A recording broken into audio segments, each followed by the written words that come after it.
Hi, my name is Keith, a technician with USACLEAN for over 11 years, and this is a Nilfisk Adfinity 20D 20-inch auto scrubber. Now in this short video series, I'm going to show you some tips and tricks on how to properly maintain your machine to keep it running at peak performance to help minimize the cost and need of sending a service technician. So we need to replace your pad or your whole pad driver assembly.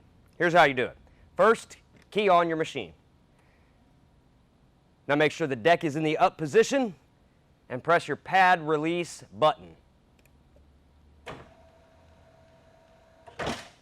At this point, you can go ahead and slide your pad driver out from the machine. Now you can replace your pad. All you got to do is pop the center lock pad holder out.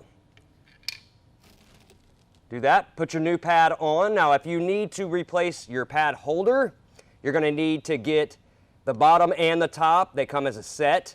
You take these 3 screws out, put your new one on, replace the screws, put your pad back on, and lock it into place. Now to install your new pad driver, or if you just replace the pad, you take your pad driver, you slide it back under the deck, try to get it as centered as possible. And then what you're going to want to do is drop the deck on top of the pad driver and press that pad driver release button again. That'll lock the pad driver into place. Now you can raise your brush deck back up and your pad driver is now on the deck and you're done.